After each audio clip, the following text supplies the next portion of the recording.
and welcome to another Best Junglers episode, this one for patch 15.4, which is now known as 25.4. We're almost there, right? Just bring it back to 15, admit you are wrong, and let's move on with our lives. In this patch, though, we've got a lot of changes to things like plated steel caps, mercury treads. Diana was adjusted, so was Elise. Overall, the jungle meta has somewhat stabilized a little bit, but every patch sees a lot of movement, more than I'm usually used to seeing when covering these sorts of patches. However, we will go over the best junglers overall for low and high as well, and if you need help applying this to the Season 15 jungle meta, you absolutely must head to Virkayu.gg. Not only do I have a free jungle improvement resource, I also have a dedicated program with jungle video courses, jungle coaching, coaching classes, a jungle VOD library. We already have a lot of community VOD reviews and coaching classes for Season 15, sharing all the tips and tricks to reach new peaks in this season. All the fundamentals you need for right now are available in a ridiculous amount of hours for content tailored for your MMR so you can climb to reach your peak rank as fast as possible. So to hit your peak rank in Season 15 and jungle div every game you play, head to the link in the description below or to Virkayu.gg.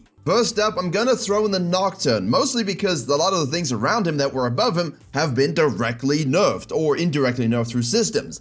And I love the pick. We're seeing a lot of people have great success with it, and a good Nocturne knows exactly when to find those fighting entry points because people, let's face it, are still getting a little crazy over things like feats of strength even if they've stopped mentioning the term, which I'm happy about because we were always doing these things to win, and Nocturne's really good at those things. He's also good at cutting into objectives and snacking the opposite one over the enemy jungler and really maximizing his counter jungling. Yeah, we've covered the farming jungle type and we've covered the ganking jungler type on this channel so far, but both of them combined represent what Nocturne brings. That and his itemization is amazing, his darkness is dark, and his vision score is outrageous. Pick Nocturne, climb faster, climb stronger. Diana, on the other hand, they were like, look, she's clearing too quickly, let's nerf her passive damage to monsters. Everyone rejoiced. And then they said, well, let's give her base damage buffs to her Q and W. And everyone said, wait a second, you know why they said that? Because she's building Riftmaker, Unending Despair. And even though that was also nerfed damage-wise, when someone is building more Sustain, Bruiser, Tanky,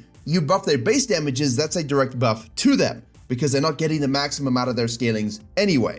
And because these base damage values from Q and W are from rank 1, her passive damage to monsters is not as effective in terms of nerfs. So while she is clearing slower a little bit, it doesn't really matter because that's not really what she's about. She's not going to clear 3 minutes and then outstomp you. She wants to play very similarly to Nocturne, playing around her 6, getting grubs, getting dragons, few ganks here and there. Yeah, you can wreck Quadrant into gank if you want that pressure. She wants to snowball so her damage is obscene, which means she can kill anybody. Yes, that means you still stick to the Conqueror because her sustained fighting, yeah, when that's strong on top of having good burst, she typically ends up building a little bit of tank historically, and we've seen how that's gone. So expect further nerfs in the next patch. For now, even though she was adjusted and a few systems were nerfed around her, doesn't really matter because I've said it enough, and her itemization and the champion as a whole, absolute full moon power. The obsession with bringing back versions of Master Yi that nobody likes and everybody hated means we had some weird buffs to Master Yi over the end of last season. This season though, the most notable one was the buff to the AD ratio on Wushu style,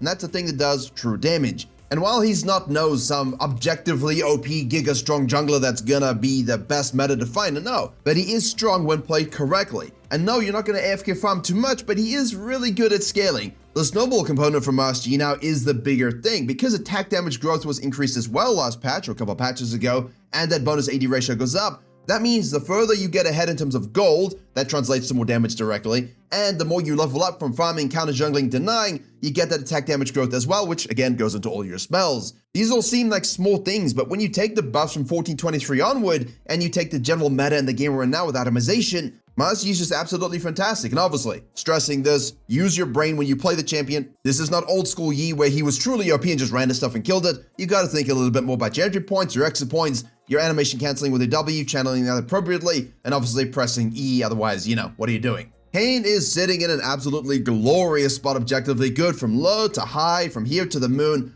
Blue, red, doesn't really matter what you want to do. Red has been good the whole season. Whether you have tanks and heavy fighters against you or just anybody building tanky items, Ross is just always gonna beat you at that game. He's a sustained drain tank fighter Giga Lord. He can also build a bit more damage and have fun, but you don't need to anymore. Blue Kayn was the one that was suffering. They buffed him directly, then they buffed Dark Harvest and Electrocute, and of course they should just bring Eyeball back, but again that would require them admitting they're wrong. And as we know from the Hex Tech stuff, they're really bad at that.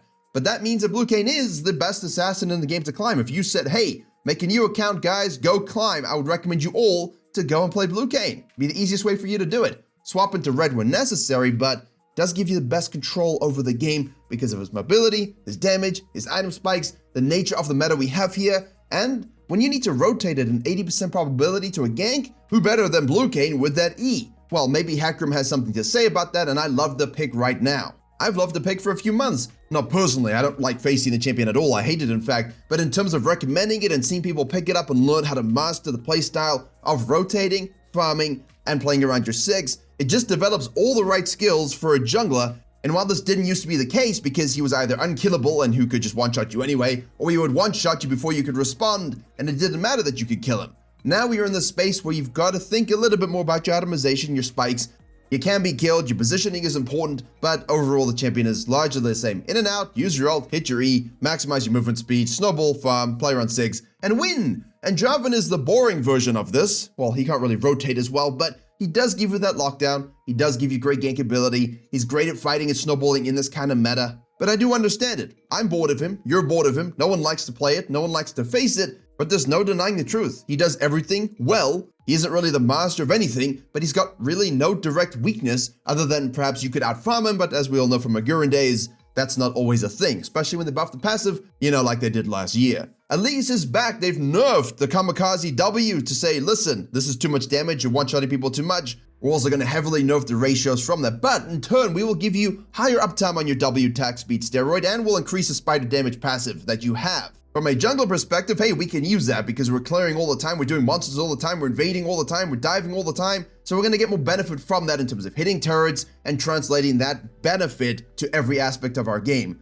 Yes, you're going to lose a one-shot combo, but it doesn't matter because Electrocute and Dark Harvest are insanely strong. And when you hit the cocoon, you're going to stick to people and have the W anyway. Also, because that cooldown is down from 10 seconds to 6 seconds, in these longer drawn-out fights, you're gonna have that benefit more often. So overall, I think she's really strong. Her data will normalize and go down a bit, and she will maybe dip into the A tier throughout the middle of the patch, but it does seem to be in a much better position. Ignore the noise from those who can't actually play her well. Play her well, you will see success. Much like Fiddlesticks, for years he was in the S tier on every tier list in the world. From the rework release in 2020 until like 2023, he was super strong. We're seeing that same win rate data now. The rebuff of Electrocute gave him a way to actually snowball a lot harder, and because itemization and the nature of the meta is suiting him quite well, again, you're noticing a lot of this Hecarim, Nocturne, Diana, Master Yi, Jarvan, Fiddlesticks. Get your 6, play with good economy, and then open the map up. But it's more so that it just allows him with Ultimate Hunter plus Axiom Arcanist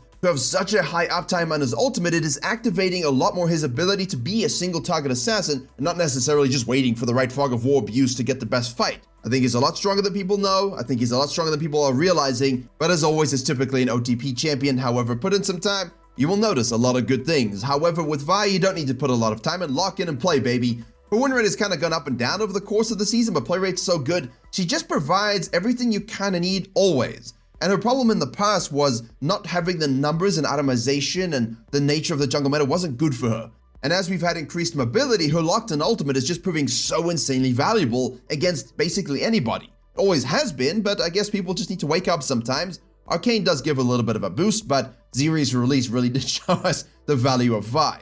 The buff they gave her in the middle of last season was a nice little touch on the passive, did help bring her back a little bit more. Her clear speed is solid, her lockdown is good, her fighting and snowballing is obscene, the damage is ridiculous. Basically, the same reasons we all played Vi in 2014 are still good now. Kindred next up, nothing about the farming and playing till 6 with this champion, really is the perfect game control champion. You can control whatever meta you're in. Farming meta, ganking meta, skirmishing meta, Kindred fits in perfectly with the unique aggression, the range component, and ridiculous itemization diversity. And even though they remove some damage from Infinity Edge here, the cost reduction really is more important because going from that Kraken to Collector to IE, if you're going that Glass Cannon build, huge things. If you're going the Trinity Force build, still good. Just please stop being passive. Tracking counter jungle, tracking counter gank, make sure the enemy jungler is being punished thusly, and then increase that pressure all the time, control all the objectives. You should be winning by 25 all the time in Kindred. Very much like Xin Zhao in a way, but obviously you can sequence a little bit more on the champion. You will be out-tempoed and raw farming, as we saw from our previous farming video on this channel.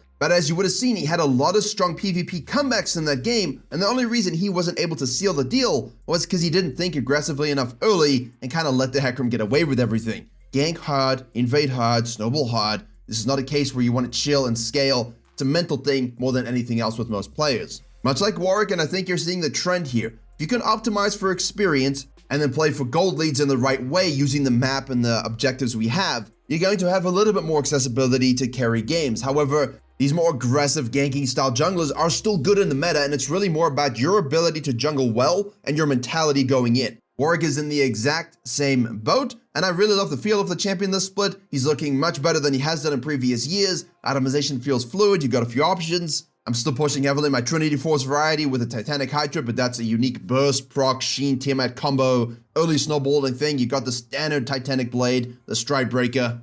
The full tank to fighter, truly a great well-rounded champion for rotations, ganks, and snowballing. And if you need to play win condition because things don't go your way, you're one of the few aggressive junglers on this list that you're okay with that because of your E, because of your peel, and you've also got split push, but it's about recognizing these moments rather than how do you necessarily pilot the champion. Wukong, on the other hand, yes, he was nerfed, and everyone thought it was more extreme than it was. Yeah, the attack speed sucks and the loss of map mobility sucks, but if you're picking your points correctly, those things aren't going to be as much of a problem. A lot of the champions that you're facing, you can just go in on and stick to and kill, especially with your Q reset. Your damage or the full combo later on is still obscene. So while you might have less options in terms of DPS early, your clear speed early, and maybe going in and out of fights with a W, none of that really matters if you're actually hitting the right pressure points, like Bel'Veth. Now you look up some Smurfs, you look up some high elo players. Unfortunately, some people have nothing else to do in their lives other than make new accounts, but you will see they still frequently pick Bel'Veth and just cheese aggression, push cheese aggression.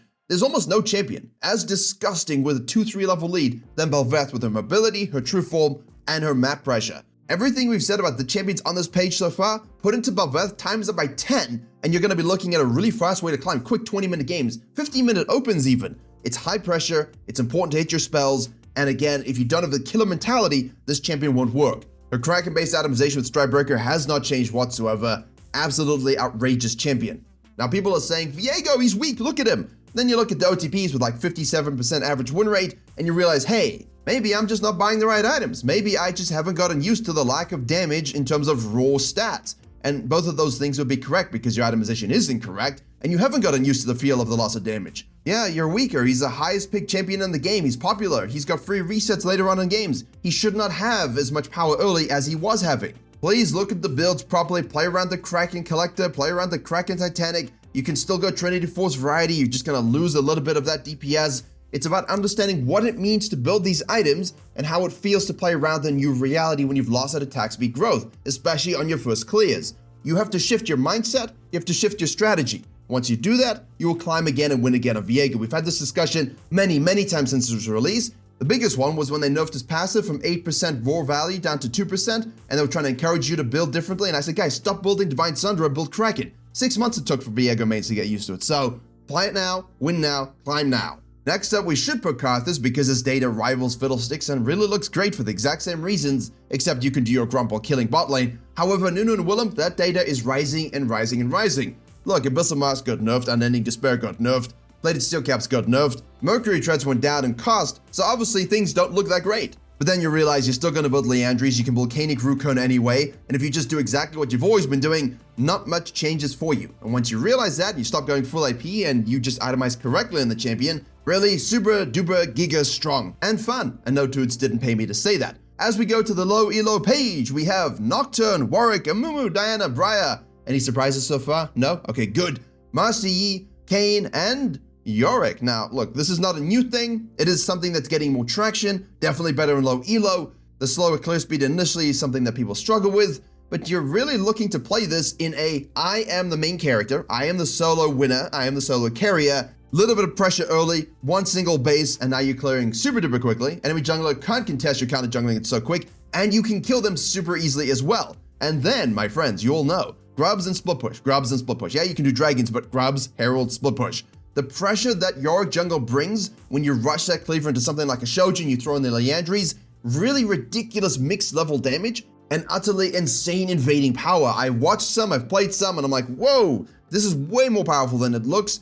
And it looks to be a little bit like our Teemo jungle of the times. We'll see if this gets endorsed and pushed a little bit, or Freak loses to it and bans it. On the high elo page, we don't have Master Yi, thank goodness, because, well, it's high elo, but we also have here Lee Sin, Hecarim, Kindred, Yarvin, Graves. Look, I'm not a fan of Graves. I don't think he's that great. I have no issue defeating any Graves, I think a lot of people I know and communicate with also have no issue with Graves. His win rate isn't that great. He is suffering, but he is still strong in the right hands, and it's Graves. You can never count him out. So objectively, we gotta give him some presence here. Skarner is dead and gone in a lot of ways, but I still think he's absolutely great in high elo, still an abomination. Absolute failure of a rework. I don't know when they're gonna deal with it, but his damage is still too good.